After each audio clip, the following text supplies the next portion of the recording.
They did have a YCS in Japan, Osaka to be exact, and it had about 5,000 duelists, which is crazy. Here's the thing.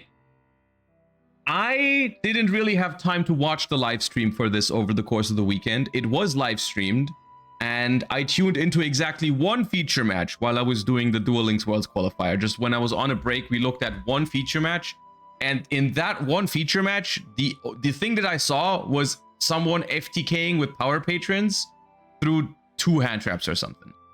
And later on, I've been told that, like, that's been the thing for the majority of the day in this tournament. For a lot of the other, like, the feature matches as well. Which I think, like, this tournament format, like, this is not super representative of the OCG as a whole, because, like, and I want to make this clear, this YCS format is by far the worst way to play Yu-Gi-Oh competitively, probably. Because this is OCG ban list best of 1, which is like, you could never bring me to play that format. OCG already is, in my opinion, the format with the worst ban list, because they have way too powerful cards that are legal. A lot of the stuff that, like, it's not even just Max C, it's so many, like, generic end board pieces that are legal, so many broken combos, like, exist, and they just, like, do a couple of consistency hits and call it a day. And it's so hard to really play that format in general, I think. I've looked into it a couple of times in the past, and it never looked really appealing to me personally. But then, best of 1, 5,000 people, and you are not even guaranteed in top cut. I think if you go, I think X2 you're out, X1 you need good tiebreakers, which is crazy. Because it's like 5,000 people, they don't play enough rounds, because I think it's a one-day event. It's a one-day event, so they cut down to top 64 after, like, I don't know, 10 rounds or something with 5,000 people, or 9 rounds. It's insane. It's completely, you couldn't make this shit up. Like, anyone who would be interested in creating a tournament with some sort of competitive idea would never choose this structure. 5,000 people, hold up. 5,000 people, 9 rounds, cut to top 64. You're not guaranteed with 8-1. You're not, you go 8-1 in a best of 1 format, and 54 of those players make it, 33 don't. It's completely ridiculous how this tournament format works. It would be slightly better if they did 10 rounds, but I'm pretty sure it's 9. With 10 rounds, it would be X1 is at least guaranteed, right? And some people with X2 would sneak in, which would be much better. But at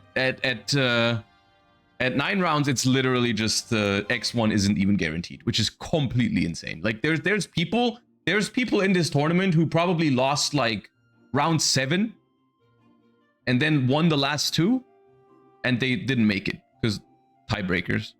Lol. So that's everything about this format is just is bad, pretty much. But the tournament format is bad. The ban list isn't great.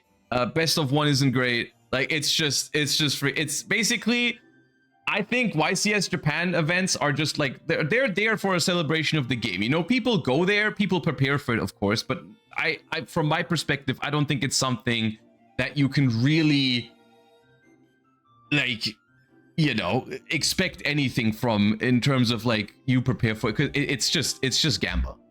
It's literally just Gamba. It's 9 rounds. It's more of a convention. Yeah, it's just like, you go there, everyone's trying to have a good time, and no one should probably take the tournament too seriously, because it's literally not possible. Like, I think if you take this tournament too seriously, you just set yourself up for major disappointment, because freaking 9 rounds best of 1, you need to go 9-0 to guarantee top 64, and then you need to win 6 more rounds in a row as well to win, and that's also best of 1. It's insane. It's genuinely insane. And as a result, I think this is not completely representative of the OCG, but it does, I think, you know, it does showcase some of the problems with the OCG, like handling of the ban list and everything and the tournament. But yeah, the second place deck was literally an FTK, and I don't mean like an FTK board. This is literally an FTK, with the Lyrilusk Independent Nightingale being copied twice by the Supreme King Starving Venom. This is the deck that I tuned into on stream. I don't know which round it was that they had the feature match. It wasn't the finals because they won. But it was like top 8 or top 16 or something that we tuned into it, and this deck is completely insane. So it's a combination of so many things. Like in the OCG, Electromite is legal, enabling some of these combos, which it probably would still be possible without Electromite, but Electromite makes it easier. They have the combination of Supreme King Starving Venom and Independent Nightingale still legal for no reason. And they're also using this new Link 5 monster, which is also... When I read this card, and I think I had the same reaction to this as basically everyone else. Everyone else. This is a Link 5 monster that allows you to use a monster from your hand as material, so it's essentially a Link 4. And it sends any monster from deck to the graveyard. Or if you use two monsters, if you only use monsters on the field, you can even send from the extract to the graveyard. So this is how they get the Nightingale into the graveyard, is they just make this thing that requires 2 bodies, literally 2 bodies, as long as the link rating equals 5, and sends any card from deck or extract to the graveyard. So when I read this card for the first time a couple of weeks ago, like I immediately knew that a few things. This card should have never been made. This card is going to be used for extremely terrible things, and this card is going to end up being banned 1000%. This card cannot stay legal. We are going to end up complaining about this card for a year, maybe 2, worst case 3. This card is going to end up being banned. This should have never been made. And the thing is, at this point, you can't even call it much of a ticking time bomb anymore, because the time bomb has basically already exploded, because literally the first YCS Japan after this card was printed, an FTK deck using the card made it to 2nd place, which is insane. And I literally watched this guy FTK someone through double hand trap. I think it was Ash Imperm, and they just FTK'd him. Yeah, it's completely bonkers. So yeah. And from what I've been told, now this is what I witnessed from this YCS, but from what I've been told, the rest of the stream wasn't much different from this. We have some toon decks here, which are probably the definition of toxic in best of 1 as well. Like the deck just like goes first, activates the mind scan, looks at your hand and calls out a card that you can't use, paired with some other interruptions, and that's that. Wait, this is also an FTK? How is this how does this FTK? Is this one an FTK? Oh. So how does this work? Shadow Toon? What is Shadow Toon? If you control Toon World, target a face-up monster your opponent controls, inflict damage to your opponent equal to the attack of that face-up monster. Oh my god. Okay, man. So you give them a big token with Bish Balkin. Wait, no, you give them Bish Balkin, right, with the Transverser, and then you just win. So that was... So top 4 of the deck lists we know is already 2 FTKs. And the fourth one might also be the same deck. I don't know. Does this one have the FTK? This one does not have the FTK, but there's a Reprodokas in here, so there's probably something devious going on there as well. This one is not the FTK either. There's multiple toon decks in here. This one is the FTK. This is not. This is not. Here's the thing, even if they're not the FTK though, I think the toon deck is pretty disgusting. And I've heard that from even OCG players. This is FTK as well. This is not. This is... Bro, if I'm telling you right now, if we had a YCS in the TCG and there was like, this looks like there's 10 or more FTKs in top 64. if we were looking at that in the TCG, we would be losing our minds. Genuinely, we would be losing our minds. It's already something that people are concerned about if like one FTK exists or makes it into the top cut of a YCS. But for an FTK deck to get second place, and for like another FTK having like 8 spots or something in top 64 is completely insane. It's completely insane. And then the rest, what are the other decks? Like, well, there's Cool Tune, which can only work because other people are playing these crazy decks, so you need to play a deck with like 20 hand traps to even have a chance. Honestly, can't blame anyone for playing this many hand traps when everyone else is trying to do this. But then there's like the alternative is like, okay, yeah, Cool Tune, FTK, super cringe version of Tune that isn't an FTK but still is like pretty unenjoyable from what I've heard. Odeon, which is the definition of just win the coin toss or throw dominus cards at your opponent. Or Elf Node, which is just another flavor of an FTK when you go first. It doesn't actually FTK, but it's just setting up more negates than your opponent has cards in hand. So, and Lunalight, which is funny because Lunalight is probably the healthiest deck we've seen so far. That's insane. How did they make it? How did they make it here? Because bro, you got no hand traps against the FTKs. You got Charmies, but you're dying. Yeah, it's a rough format. I'm not gonna lie. It really is a rough format.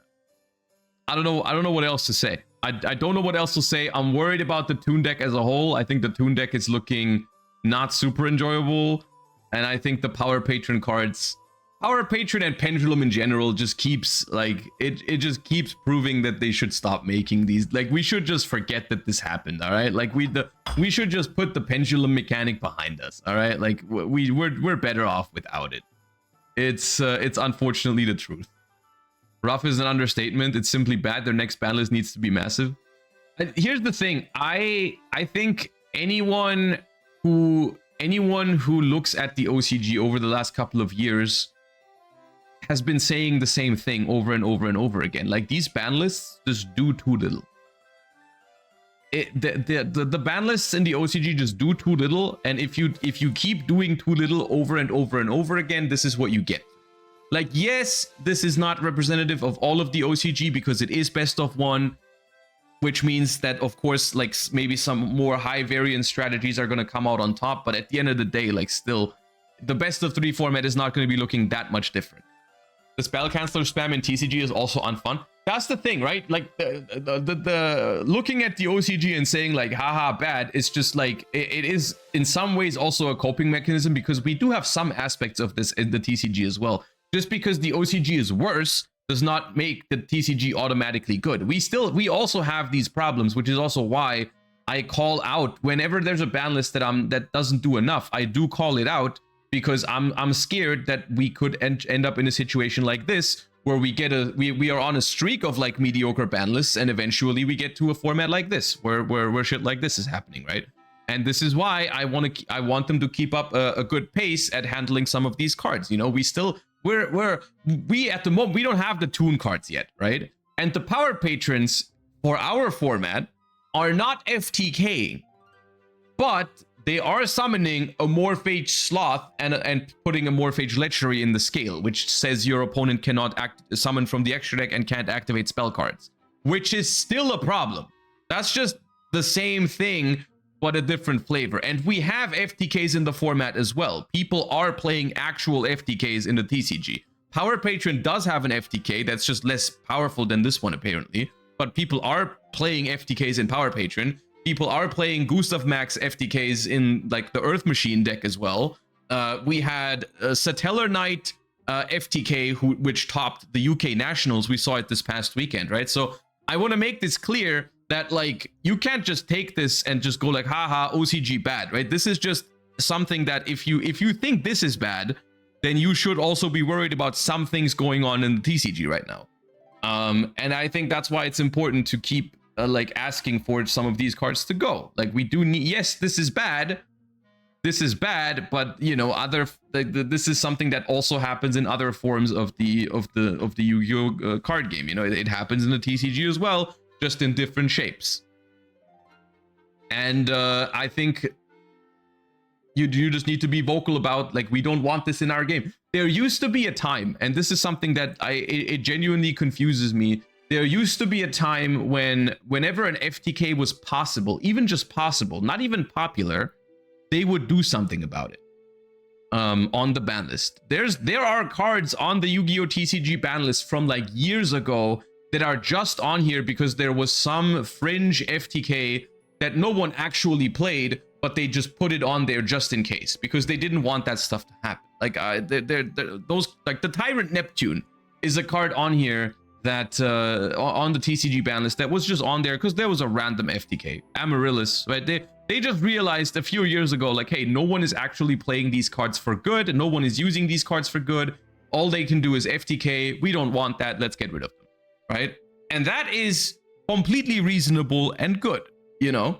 And then at some point, I don't know exactly when, but the philosophy shifted from we're banning like cards that are fringe FTKs to we're actually just encouraging people to do this. Like, we're literally just printing decks around FTKs now. Like, we have Gustav Max at 3, not once per turn, 2000 damage, and then we make decks that can spam it like 4 times. We make Gimmick Puppet as a deck, which was usually a go second strategy. We just make it into an FTK deck, and it's supposed to do that. And it's just weird to me. It's very, very weird to me. And the Toon cards as well. The Toon cards, like, as soon as I read these cards, I knew that these were never going to be used for enjoyable gameplay. Like, this card, while you have a Toon card in your field or graveyard, your opponent must keep their hand revealed. Also, you can look at their set cards at any time. If you have a Toon monster and a Toon spell in your field or grave, declare a card name that is not among the cards effects in this chain. Negate the activated effects of cards with that name until the end of this turn. Literally completely disgusting. Like, you just look at your opponent's hand. This is like Talon's look at hand and take a card away every single turn, every single game is what this card is. So if you thought Talon's look at hand, or if you thought Rotary were cards that are unenjoyable, like, look at this card. This is your opponent looks at your hand and calls out one card that you can't use every single turn, which is completely insane. It's completely insane. You probably actually just lose like half of your games against this deck going second. You just lose because they see your hand with this, and all they need is like one non-engine plus take the best card out of your hand with this card, and you just can't play the game. Probably is what happens here. So yeah, it honestly, it doesn't even matter how cool the rest of the Toon cards are. This card alone is just, you know. And we see this already. We see how much people are like complaining about Cool Tune with Rotary already. Now imagine if Rotary didn't just look at your hand, it also let you declare one of the cards and you can't use it. That's what this deck does. So yeah, we've gone from like Justice Hunters format, we've gone to this breakdown, which is Cool Tune, Toon, and then the next deck is Elf Notes, which in the OCG, Elf Notes, what's the Elf Note end board? We have a little bit of Crystal Wing, a little bit of Baron the Fleur, a little bit of Elf Note Trap to negate a card, and we have like 15 hand traps in the main deck, plus they end on a hand loop from Tinia. And there's even other versions of this deck. It can hand loop with Omega. It can Dragster for a spell trap negation. Yeah. So essentially, this deck is just end on the best generic synchros in the game and negate every card your opponent plays and do a little hand loop on top of it. So that's the next popular deck. So I don't know, dude. And it's just like every aspect of it is just a combination of issues that all together build up into this problem, right? Power Patron is a problem because they refuse to ban Electromite. and they refuse to ban FTK enablers like the Starving Venom and the Nightingale, right? They just haven't done anything about this, which leads to this deck being a problem. Elf Note is a problem because they refuse to hit the generic synchro endboard pieces like Baron the Fleur, and some other ones that are also still legal that are not even in this deck, like a Savage Dragon is also still legal in the OCG, or you know, even cards like Crystal Wing or Dawn Dragster, which are not nearly as like present, but still, if they happen in combination with these other ones, they're definitely a problem. And then on top of that, they're not designing new archetypes well at the moment. Like at the moment, I think there is a problem with the design philosophy going on for like specifically Toon is a massive like it's a downgrade. Even Cool Tune, which is a deck that I personally I don't hate Cool Tune as much. I also don't love Cool Tune. I'm kind of like indifferent on it, but I think going one step further from Rotary is definitely horrible in terms of design. Like I think putting a look at your opponent's hand at all times and take a card away from it every turn is completely insane. So yeah, I don't know what else to say about this. Other than it's concerning. And on the other hand, we have the TCG looking like this, which is, I think, better, but still there's some things here that we should talk about. For example, in this tournament, which is the UK National Championships 2026, we had 5 Cool Tunes in top 8, which is a pretty large amount actually. But we also had this deck in the top 4, which is a Constellar Teller Knight. And there was another one in top 16 actually, which is crazy. How did 2 of them make it? Did they play like the same deck? Yeah, the goal of this deck is to farm all of the decks that don't play hand traps right now. And this literally, by the way, this is the biggest thing that happens when a format is good. This is the cycle that always happens when a format is good.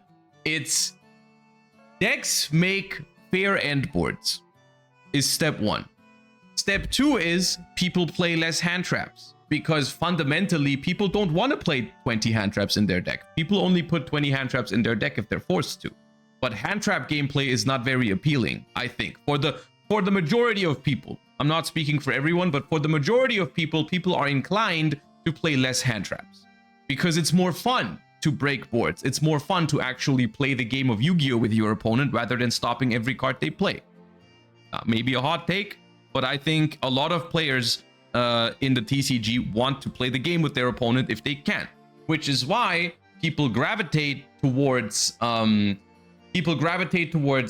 more engine heavy strategies or more board breaker heavy strategies. Those are decks that typically are referred to as more fun. You know, people enjoy those decks more than playing 15 one-card starters, 25 hand traps, or something like that.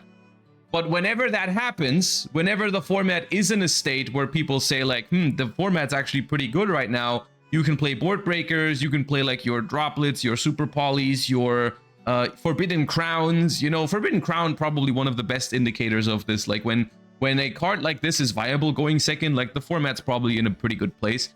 However, then of course, which is the nature of competitive card games, people try to find a way to exploit that. People try to find a way to exploit the fact that people are not really like playing hand traps, and that's what decks like this do. So the goal of this deck is to set up a Teller Knight Ptolemaeus with a bunch of materials, which this card says you can detach 7 materials from this card, skip your opponent's next turn. Period. That's it, by the way. That's the effect. So why did they make this card this way, or why did they make support for this deck to be able to tutor it out easier? I don't know. I can't tell you that. I don't know who thought that was a good idea, but yeah, no, the deck's now a thing, I guess. And if you're playing, and it's not the only deck that does this, by the way. The Dutch National Championships were won by Power Patron, which is also essentially an FTK but in a different flavor. Power Patron. Which this one, okay, shout outs to them. This one doesn't play the Amorphages, actually. That's pretty based. This one probably just ends on a bunch of like it ends on, it looks like Vortex Dragon, Omni Negate, Varudras, Omni Negate, and plays a bunch of hand traps to pair up with it. So it's just got like 9 Dominus cards plus Ash plus Imperm, and ends on like the Archmage counter trap as well. So the deck itself can already produce 3 negations plus whatever non-engine you have, plus whatever like IP into SP. So yeah. So these are the type of decks that pop up basically when it's a board breaker format. Check second place. There's no list for it though, but it's Archmage Power Patron, which is probably not much different from that. So yeah, it's always weird for me when this happens, when I want to like the current format, when I like think there's a lot of healthy things going on in the game right now, when I think a lot of decks are promoting healthy back and forth gameplay, and then this stuff pops out of nowhere where it's just people now FTKing the people that are trying to play Yu-Gi-Oh with each other. And I think and I want to say that that's not the player's fault. Of 100% people are trying to win. If everyone's playing board breakers, you try to find a way to exploit that. That's natural. Zero blame to the players who are discovering these strategies. You know, zero blame to the players trying to like put out Amorphage Sloth and Lechery to beat stuff like Forbidden Crown dropped at Super Poly. Like that's natural. People are gonna try to find you know, solutions to the cards that people are playing. That's normal. The thing is like how powerful should these solutions like be is my thing in terms of a balancing standpoint. Like if people are enjoying a format with like little hand traps and healthy back and forth gameplay, should people really have tools like Naturia Beast or summoning 4 Omni Negates or summoning Sloth Lechery or Secret Village or whatever, right? Like should these tools be available to players at all times? And I would argue the answer is probably no.